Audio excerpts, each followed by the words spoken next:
नमस्कार साथियों, स्वागत है आप सभी का गुरुकुल में एक बार फिर से। और बिहार आईटीआई के लिए जो क्लास चल रहे थे कैट, ठीक है, बिहार आईटीआई कैट के लिए जो क्लासेस चल रहे थे उनमें हम लोग समतलीय क्षेत्र पढ़ लिए थे। अब हम लोग पढ़ेंगे घन और घनाभ, ठीक है, घन और घनाभ।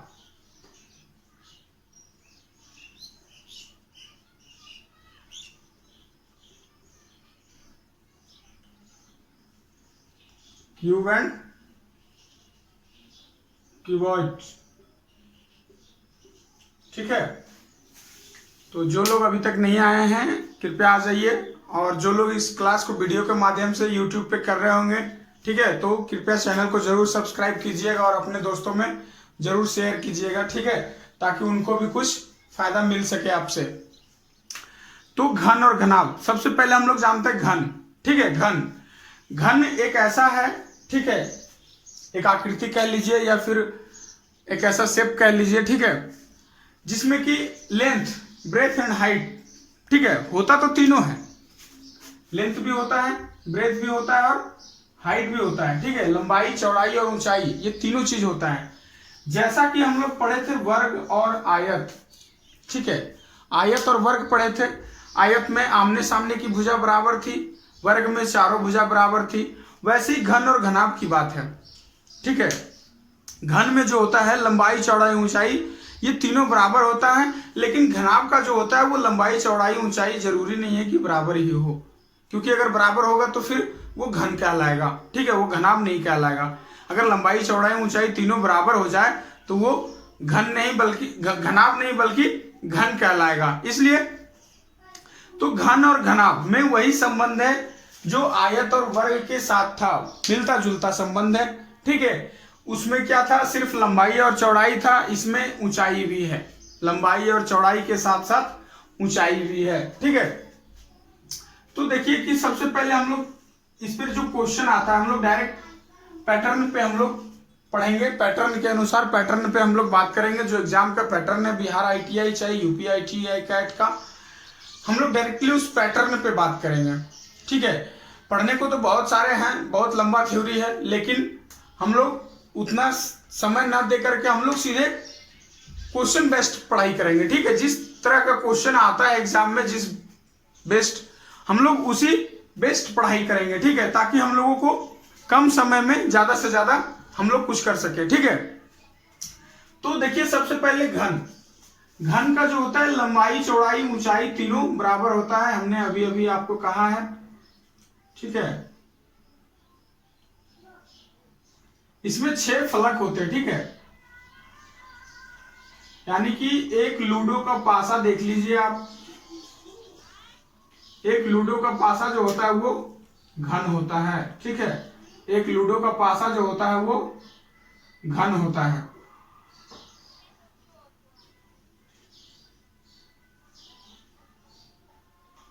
ये एक घन है, ठीक है, इसमें लंबाई, चौड़ाई, ये लंबाई और ये चौड़ाई और ये रहा इसका ऊंचाई, ठीक है, ये तीनों जो होता है घन में बराबर होता है। तो इसमें से संबंधित जो घन और घनाभ से संबंधित चैप्टर से जो क्वेश्चंस आते हैं, ठीक है, वो क्वेश्चंस आते हैं इसके आयतन पे, आयतन से रिलेटेड, यानी वॉल्यूम। बात आती है कि वॉल्यूम, आयतन होता क्या है, ठीक है, आयतन होता क्या है। तो आयतन क्या होता है कि किसी वस्तु द्वारा, ठीक है, किसी वस्तु द्वारा घेरा गया कुल स्थान, ठीक है, वो आयतन कहलाता है। यहां पे घन का आयतन क्या होगा, तो घन का आयतन वही होगा जो घन की कैपेसिटी होगी, ठीक है, यानी कि इस घन का आयतन क्या होगा, तो मान लीजिए सपोज दैट इस घन में अगर कोई एक घन आकार का कोई बर्तन है, तो इसमें हम जितना वाटर डालेंगे या भी कोई भी मटेरियल इसमें डालेंगे, ठीक है, यानी कि ये बर्तन जो है, ये कंटेनर जो है, जितना अपने अंदर किसी भी वस्तु को कंटेन कर सकता है, इसकी जितनी कैपेसिटी है वही इसका आयतन है, वॉल्यूम है, ठीक है, क्लियर है। तो यही चीज घनाभ के साथ भी है, ठीक है, घनाभ में भी अगर जितना उसका कैपेसिटी है, जितना उसमें हम किसी वस्तु को डाल सकते हैं, किसी वस्तु द्वारा जो स्थान छेका जाएगा वो घनाभ का आयतन कहलाएगा। और जब हमारा घन की बात होगा तो सेम कॉन्सेप्ट वही है, ठीक है। तो घन का आयतन हो जाएगा। तो घन का आयतन बराबर होता है, एक फॉर्मूला होता है इसका, ठीक है। घन का आयतन बराबर क्या होता है, घनाभ का आयतन या घन का आयतन, ठीक है। कॉन्सेप्ट तीनों का एक ही है, कॉन्सेप्ट तीनों का एक ही है। तो इसमें भी देखिए घन का आयतन कह लीजिए, कितने लोग कहेंगे, लंबाई गुने चौड़ाई गुने ऊंचाई, ठीक है। कितने लोग ये भी कहते हैं, लेकिन हम कह रहे हैं कि लंबाई चौड़ाई ऊंचाई घन में तो तीनों बराबर होता है, घन में तीनों बराबर होता है। तो L into L into L ये भी तो हो सकता है कि नहीं, हो सकता है ना। तो ये क्या हो रहा है, देखिए एल क्यू हो रहा है, तो इसको हम लोग क्या कह सकते हैं, भुजा क्यूब कह सकते हैं, बिल्कुल कह सकते हैं। तो घन का आयतन बराबर भुजा क्यूब होता है, ठीक है। घन का आयतन बराबर भुजा क्यूब होता है, क्योंकि तीनों भुजा इसकी जो होती है वो बराबर होती है। तो लंबाई चौड़ाई गुने ऊंचाई करने के बाद उससे अच्छा होता है कि भुजा क्यूब हम लोग डायरेक्ट कर लेते हैं, हमें आंसर उतना ही आने हैं। तो ये तो हो गए हमारे घन का आयतन। अब आता है एक घन का पृष्ठ क्षेत्रफल, घन के पृष्ठ का क्षेत्रफल, ठीक है। पृष्ठ होता क्या है, पृष्ठ क्या होता है, तो देखिए इसका जो एक भाग जो है, किसी भी तरफ का एक फेस, ठीक है, किसी भी तरफ का एक सतह, यही होता है इसका पृष्ठ, ठीक है, पृष्ठ का क्षेत्रफल। तो हमने आपको पहले ही कहा था कि घन में टोटल, घन में 6 पृष्ठ होते हैं,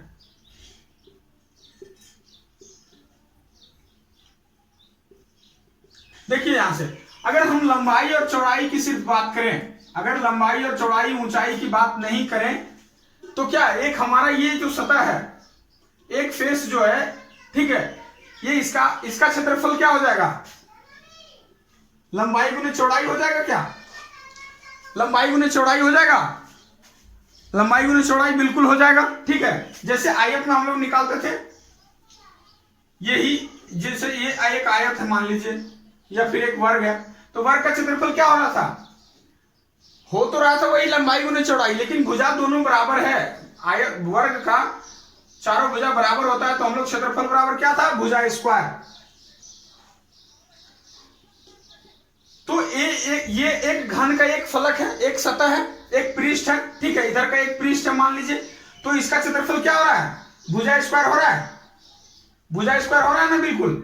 अब देखिए ऐसे ऐसे घन के पास टोटल 6 सतह हैं, 6 पृष्ठ हैं, ठीक है, टोटल 6 पृष्ठ हैं। तो क्या हो जाएगा, घन के कुल पृष्ठों का क्षेत्रफल कितना हो जाएगा, घन के कुल पृष्ठों का एक पृष्ठ का इतना हो रहा है, तो घन के कुल पृष्ठों का क्षेत्रफल 6 गुने भुजा स्क्वायर। देखिए रट्टा नहीं लगाना आपको, ठीक है, रट्टा नहीं लगाना है, घन का पृष्ठ क्षेत्रफल 6 गुना भुजा स्क्वायर, घन का पृष्ठ क्षेत्रफल 6 गुना भुजा, ये आपको रट्टा नहीं लगाना है, आपको समझना है, बिल्कुल आपको समझना है। आप जिस तरह से आपको समझ में आता है उस तरह से आप समझिए, लेकिन आप समझिए पहले, उसके बाद आपको याद भी रहेगा। अगर आपको समझ में नहीं आएगा आपको याद भी नहीं रहेगा, ये मेरी गारंटी है कि अगर आपको समझ में नहीं आता तो आपको याद भी नहीं रह सकता, और जब आप समझ जाइएगा आप कितना भी भूल लीजिए फिर से आपको याद आ जाएगा। तो ये देख लिए कि एक सतह एक पृष्ठ का क्षेत्रफल जो हो रहा है भुजा स्क्वायर हो रहा है। तो ऐसे ऐसे घन के पास 6 पृष्ठ हैं, देखिए एक ऊपर से, एक नीचे से, एक इधर से, एक उधर से, एक इधर से, एक इधर से, टोटल 6 पृष्ठ, ठीक है। तो 6 गुना भुजा स्क्वायर हो गया। अब एक आता है इसमें, देखिए घन का विकर्ण,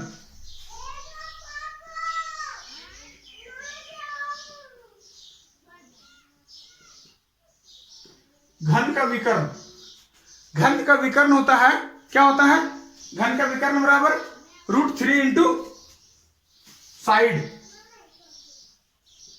√3 गुने भुजा, ठीक है, √3 गुने भुजा, ये घन का विकर्ण होता है। घन का विकर्ण क्या हो जाएगा, देखिए ये जो होता है टॉप मोस्ट और ये बॉटम मोस्ट, इसको जो ज्वाइन करने वाली लाइन है ये उसका विकर्ण है, ठीक है। और ये जो होता है ये सबसे लंबा होता है। अगर कोई घन आकार का रूम है या फिर किसी कमरे से संबंधित क्वेश्चन पूछा जाता है, कमरा जो होता है वो अक्सर घनाभाकार होता है, ठीक है, घनाभ के आकार का होता है, तो उसमें कभी कभी पूछा जाता है कि सबसे बड़ी, ठीक है, उस कमरे के अंदर सबसे बड़ी कितनी लंबाई की छड़ हम एडजस्ट कर सकते हैं, तो वो वही घनाभ का विकर्ण निकलता है, जो कि कमरे के एक तरफ से ऊपर की कोने में और दूसरे तरफ नीचे के कॉर्नर में, यही जो होता है रूम में सबसे लंबा कोई भी छड़ को हम लोग एडजस्ट कर सकते हैं, ठीक है।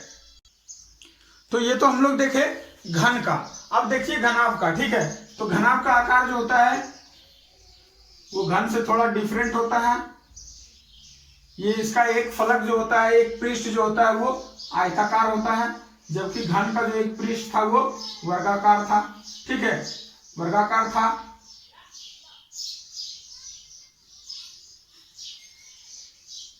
ये देखिए एक घनाभ है, ठीक है। तो अब घनाभ का आयतन बराबर वही सेम कॉन्सेप्ट, जो घन का आयतन था वही घनाभ के आयतन पे है। क्या हम लोग किए थे, लंबाई गुने चौड़ाई गुने ऊंचाई, है ना। तो इसमें क्या है, लंबाई गुने चौड़ाई गुने ऊंचाई, ठीक है। इसमें हम लोग बराबर इसलिए नहीं कर सकते क्योंकि घनाभ का जो होता है लंबाई चौड़ाई ऊंचाई वो बराबर नहीं होता है, इसीलिए हम लोग को इसे अलग अलग करके लिखना पड़ता है, लंबाई को अलग, चौड़ाई को अलग, ऊंचाई को अलग, ठीक है। जबकि घनाभ में क्या था, घन में लंबाई चौड़ाई ऊंचाई तीनों बराबर है, भुजा क्यूब कर दिए, डायरेक्टली आ गया, ठीक है। अब देखिए घनाभ के कुल पृष्ठ, घनाभ में भी कितने पृष्ठ, 6 पृष्ठ। एक पृष्ठ का क्षेत्रफल क्या हो जाएगा, लंबाई गुने चौड़ाई।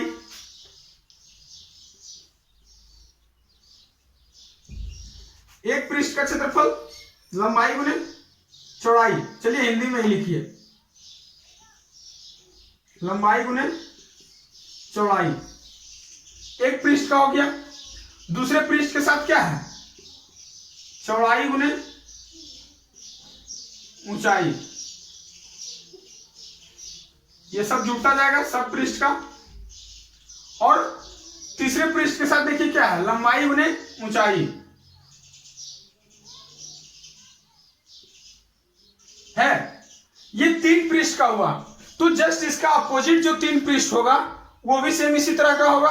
तो फिर से प्लस लंबाई गुने चौड़ाई, फिर से चौड़ाई गुने ऊंचाई और फिर से लंबाई गुने ऊंचाई। तो क्यों ना हम इसको कॉमन लेकर के 2 बाहर कर दिए, ठीक है, 2 बाहर कर दिए। अब आ गया घनाभ के पृष्ठ क्षेत्रफल बराबर 2 गुने लंबाई गुने चौड़ाई जोड़ चौड़ाई गुने ऊंचाई जोड़ ऊंचाई गुने लंबाई। क्लियर है, क्लियर है कि नहीं, देख लीजिए एक बार। अगर क्लियर नहीं है तो आप हमें बता दीजिए, क्लियर नहीं है तो आप हमें बता दीजिए, ठीक है। यह आ गया पृष्ठ क्षेत्रफल और आयतन भी निकल गया। अब बात करते हैं हम विकर्ण की, ठीक है, विकर्ण की बात करते हैं। तो हम लोग ऑलरेडी पहले देख लिए थे आयत में हम लोग देखे थे विकर्ण बराबर, आयत में हम लोग देखे थे ना विकर्ण बराबर क्या हुआ था, अंडर रूट लंबाई स्क्वायर प्लस चौड़ाई स्क्वायर। अरे ये भी तो एक आयत का ही बृहत रूप है, आयत से ही डेवलप किया हुआ है, ठीक है। तो इसमें क्या आ गया है, घनाभ में क्या आ गया है, घनाभ में एक साथ एक और चीज नया जुट गया है, ऊंचाई, ठीक है। तो कॉन्सेप्ट तो वही है हमारा, कॉन्सेप्ट तो वही है, अंडर रूट लंबाई स्क्वायर जोड़ चौड़ाई स्क्वायर जोड़ ऊंचाई स्क्वायर। कॉन्सेप्ट तो हमारा वही है, जो हमारा कॉन्सेप्ट आयत के साथ था वही कॉन्सेप्ट हमारा घनाभ के साथ भी है। आयत से ही डेवलप किया गया है घनाभ, और आयत का विकर्ण हो रहा था लंबाई स्क्वायर प्लस चौड़ाई स्क्वायर का अंडर रूट, तो वही घनाभ में ऊंचाई आ गया तो ऊंचाई का भी स्क्वायर प्लस हो गया, ठीक है। और इसमें कोई खास चीज नहीं है, बस 3 फॉर्मूले घनाभ के और 3 फॉर्मूले घन के, इससे ज्यादा संबंधित घन और घनाभ से कोई क्वेश्चन नहीं आते हैं। इस फॉर्मूले के अलावा, ठीक है। तो चलिए हम लोग कुछ क्वेश्चंस को भी बनाते हैं जो ऑलरेडी जिस बेस्ट पे जिस टाइप का क्वेश्चन पूछा हुआ है हम उसी टाइप का क्वेश्चन आपसे करा रहे हैं। तो चलिए देखिए, ये आपके बोर्ड पे पहला क्वेश्चन। तो ये देखिए आपके बोर्ड पे एक क्वेश्चन है, ठीक है। आपके बोर्ड पे एक क्वेश्चन है। क्वेश्चन दिया हुआ है कि 6 सेंटीमीटर कोर वाले एक घन को 2 सेंटीमीटर कोर वाले कितने घन बनाए जा सकते हैं, ठीक है। एक 6 सेंटीमीटर कोर का घन है,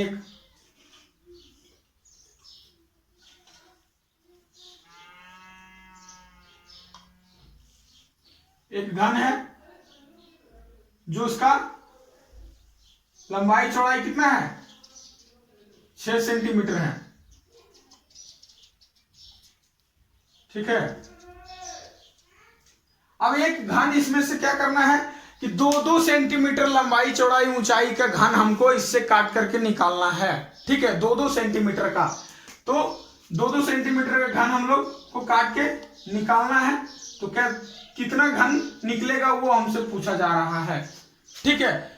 कितना घन निकलेगा वो हमसे पूछा जा रहा है। तो हम लोग को इस क्वेश्चन को कैसे बनाएंगे, आयतन जो होगा, देखिए जो 6 सेंटीमीटर कोर वाले घन का आयतन है वही उतना ही घन होगा, उतना ही आयतन जो होगा, ठीक है। जो आयतन 6 सेंटीमीटर घन वाले का है, ठीक है, उतना ही आयतन 2 सेंटीमीटर वाले सारे घन का जोड़ेंगे तो आयतन उतना ही आएगा। तो कैसे निकलेगा, बड़े घन का आयतन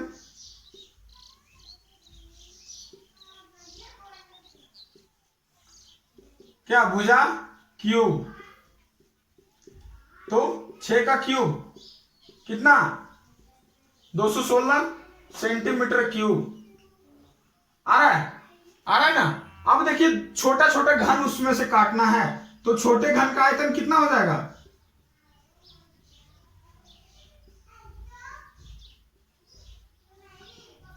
इसका भी भुजा क्यूब, तो 2 का क्यूब कितना आ रहा है, 8 सेंटीमीटर क्यूब। ये 3 पावर है, क्यूब हो रहा है इसलिए सेंटीमीटर पे क्यूब। जब बात कर रहे थे हम लोग एरिया की, तो 2 पावर हो रहा था भुजा स्क्वायर, तो हम लोग को भुजा स्क्वायर करने के बाद या तो सेंटीमीटर स्क्वायर या तो मीटर स्क्वायर आ रहा है, ठीक है।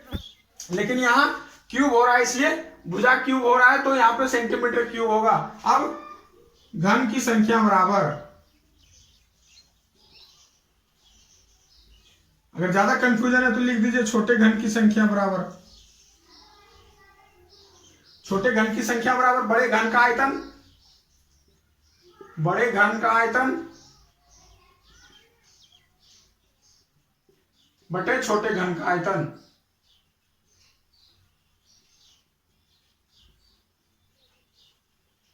कितना हो जाएगा, 216 बटे 8, कितना आ रहा है, 8 दूनी 16, 8 सती 56, 27, टोटल 27 घन आएगा। यही तो आंसर है, समझ में आया कि नहीं। यानी कि एक बड़ा घन दिया हुआ है उसमें से छोटा घन हमको काट काट कर निकालना है, ठीक है। तो जो बड़ा घन का आयतन होगा वही छोटा घन का आयतन जो होगा, सारे घन का आयतन अगर जोड़ेंगे तो बड़े घन के आयतन के बराबर ही होगा, क्योंकि जो मटेरियल हमारा इसमें है वही मटेरियल तो इसमें भी आ रहा है ना। तो मटेरियल तो हमारा उतनी, तो आयतन तो हमारा दोनों घन का बराबर ही होगा, इसलिए बड़े घन का आयतन निकाल करके छोटे घन के आयतन से भाग दे दीजिए, वही घन की संख्या बराबर आ जाएगा। चलिए दूसरा क्वेश्चन देखिए। एक और क्वेश्चन है कि यदि एक घन की प्रत्येक कोर मतलब भुजा होती है, ठीक है, प्रत्येक कोर तिगुनी कर दी जाए तो परिणामी घन का कुल पृष्ठ क्षेत्रफल, ठीक है, परिणामी घन यानी कि जो घन हमको भुजा को 3 गुना करने के बाद जो घन प्राप्त होगा वही परिणामी घन है, ठीक है। परिणामी घन का कुल पृष्ठ क्षेत्रफल घन के कुल पृष्ठ क्षेत्रफल का कितना गुना हो जाएगा, यानी घन का कुल पृष्ठ क्षेत्रफल, यानी जो भुजा को 3 गुना करने से पहले जो हमारा घन था और भुजा के 3 गुना करने के बाद का जो पृष्ठ क्षेत्रफल है उसका कितना गुना होगा, ये हमसे पूछा जा रहा है। तो घन का पृष्ठ क्षेत्रफल बराबर हम लोग क्या बताए थे अभी,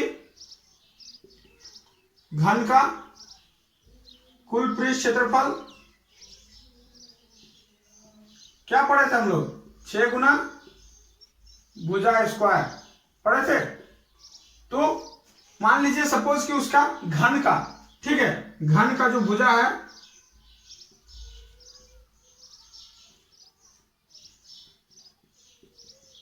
1 सेंटीमीटर, कुछ भी मान लीजिए, x मान लीजिए, ठीक है।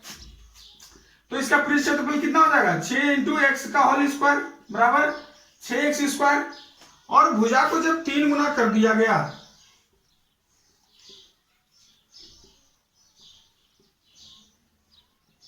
तीन गुना करने के बाद भुजा कितना 3x सेंटीमीटर, सेंटीमीटर छोड़ भी दीजिए, कोई दिक्कत नहीं है, यहाँ मान लीजिए या फिर जो भी है, ठीक है।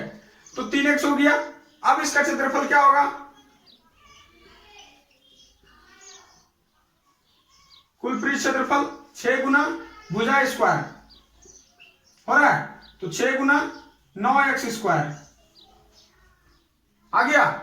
तो अब देखिए ये इसके कितना गुना है, 6 से, देखिए इसमें निकालने के लिए क्या करेंगे, गुना करने, 3 भुजा को 3 गुना करने के बाद, तो 3 गुना करने के बाद ये हमारा आ रहा है कुल पृष्ठ, और गुना करने के पहले हमारा इतना था, तो कितना गुना पड़ रहा है देख लीजिए, 6 से 6 कैंसिल, एक्स स्क्वायर कैंसिल, कितना गुना 9 गुना।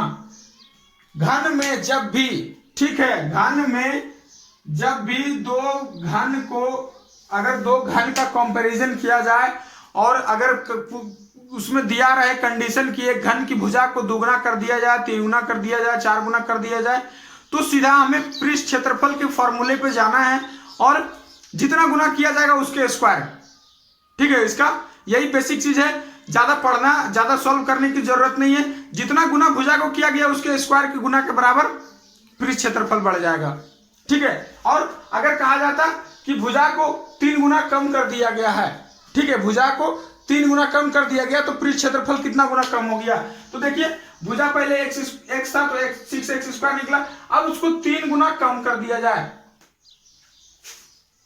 ठीक है, यानी x/3 हो गया। x/3 होने के बाद क्या इसका निकलेगा क्षेत्रफल, x²/9, तो 1/9 गुना जो होता है कम हो जाएगा कि नहीं, क्लियर है, आई थिंक आपको क्लियर है। तो चलिए एक घनाभ से संबंधित एक प्रश्न करेंगे, उसके बाद देखेंगे, अगर हो सके तो इसी क्लास में या फिर अगले क्लास में सारा क्वेश्चन कंप्लीट कराएंगे। चलिए पहले घनाभ से संबंधित प्रश्न करते हैं। तो ये देखिए क्वेश्चन है कि एक बक्से की लंबाई, चौड़ाई तथा ऊंचाई क्रमशः 50 सेंटीमीटर, 40 सेंटीमीटर तथा 60 सेंटीमीटर है। इसमें अधिक से अधिक कितनी लंबी छड़ रखी जा सकती है। अगर ये अधिक से अधिक छड़ रखने की बात करें, कमरा हो, बक्सा हो, कुछ भी हो, ठीक है, तो सीधा घनाभ का विकर्ण का जो फॉर्मूला है,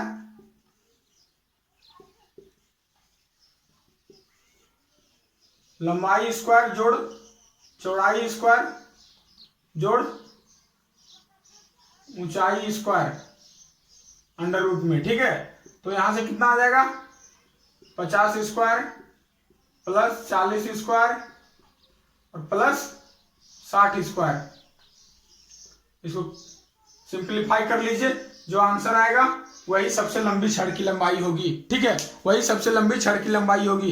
ये बहुत सारा आसान सा क्वेश्चन है, एक टिपिकल क्वेश्चन लेते हैं, ठीक है, एक मिक्स्ड कॉन्सेप्ट से क्वेश्चन लेते हैं ताकि आपको सारा कॉन्सेप्ट क्लियर हो जाए कि कैसे बनाना है, ठीक है, एक थोड़ा मिक्स्ड कॉन्सेप्ट से क्वेश्चन है। देखिए ये बहुत ही कॉन्सेप्चुअल क्वेश्चन है, ठीक है। एक तालाब है, ठीक है, एक तालाब की गहराई कितनी होगी जिसका आधार 5 मीटर की भुजा का एक वर्ग है। क्वेश्चन को स्टेप बाय स्टेप समझिएगा, तभी क्वेश्चन सारा समझ में आएगा और आप बना पाइएगा, अन्यथा आपका क्वेश्चन नहीं बन पाएगा, ठीक है, अन्यथा आपका क्वेश्चन नहीं बन पाएगा। तो देखिए क्या है, एक तालाब है, उसकी गहराई पूछा जा रहा है हमसे, जिसके कि आधार 5 मीटर की भुजा का एक वर्ग है। इस तालाब में उस तालाब के बराबर पानी समा सकता है जिसकी लंबाई, चौड़ाई तथा गहराई क्रमशः 10 मीटर, 5 मीटर और 10 मीटर है। यानी कि एक 2 तालाब है, ठीक है, 2 तालाब है, एक तालाब की गहराई पूछी जा रही है आपसे, ठीक है, एक इस तालाब की गहराई पूछी जा रही है जिसके कि आधार जो इसका है 5 मीटर भुजा का एक वर्ग है, यानी कि तालाब जो है आपका वर्गाकार है, ठीक है। और इस तालाब में जो है दूसरे तालाब का पानी हमको डालना है, ताकि इस तालाब में जितना पानी है उस तालाब में सारा का सारा पानी अंट जाए। ठीक है, यानी हमको इसका गहराई कितना रखा जाए ताकि इस तालाब का सारा पानी इस तालाब में आ सके। तो इस तालाब का सारा कुछ दिया हुआ है, लंबाई भी दिया हुआ है, चौड़ाई भी दिया हुआ है और गहराई जो अंदर है वो भी 10 दिया हुआ है, 10 मीटर।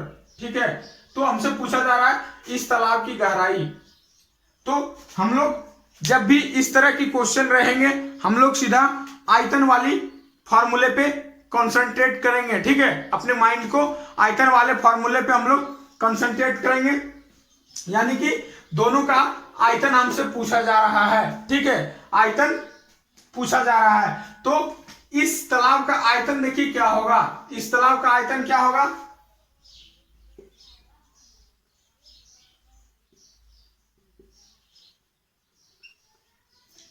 लंबाई गुने चौड़ाई गुने ऊंचाई। ठीक है, तो 10 गुने 5 गुने 10 बराबर 500 मीटर क्यूब, ये इसका आयतन आ गया बड़े तालाब का। अब छोटे तालाब का आयतन देखिए कैसे निकलेगा। छोटे तालाब का आयतन क्या होगा, लंबाई चौड़ाई दिया हुआ है क्या, छोटे तालाब का लंबाई चौड़ाई दिया हुआ है, ऊंचाई गहराई जो है वो दिया हुआ है क्या। तो छोटे तालाब का जो है लंबाई और चौड़ाई दोनों दिया हुआ है, क्योंकि जो इसका पहले क्वेश्चन में लिखा गया है कि आधार जो है 5 मीटर की भुजा का एक वर्ग है, यानी कि वर्ग में क्या है, लंबाई भी है और चौड़ाई भी है। हमको गहराई पूछा जा रहा है। ठीक है, तो लंबाई और चौड़ाई दोनों हमको मालूम है। ठीक है, तो छोटे तालाब का आयतन जो होगा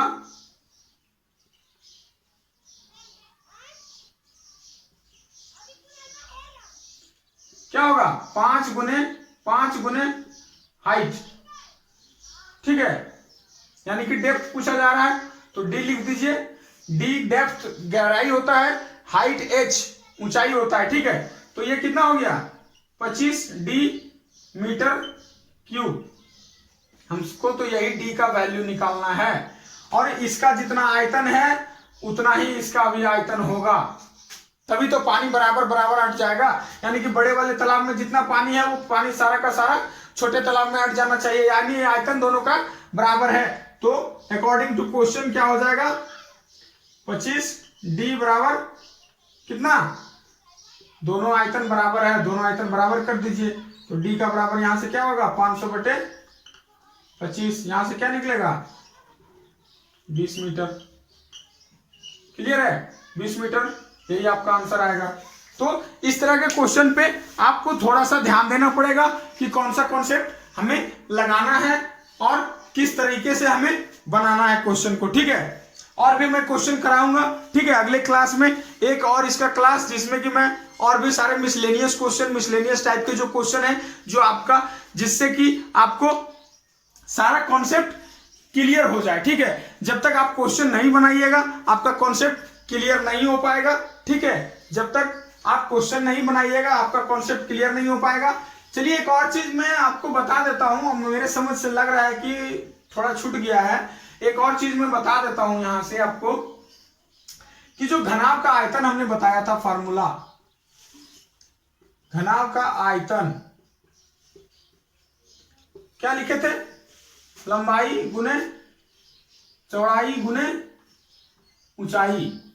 तो यहां से देखिए, हम अगर हमसे लंबाई पूछा जाए, चौड़ाई ऊंचाई दिया है, आयतन दिया है, तो लंबाई अगर पूछा जाए तो लंबाई बराबर हम लोग क्या लिख सकते हैं, जिस तरह हम लोग इक्वेशन सॉल्व करते हैं वैसे ही हम लोग क्या लिख सकते हैं, आयतन बटे चौड़ाई गुने ऊंचाई।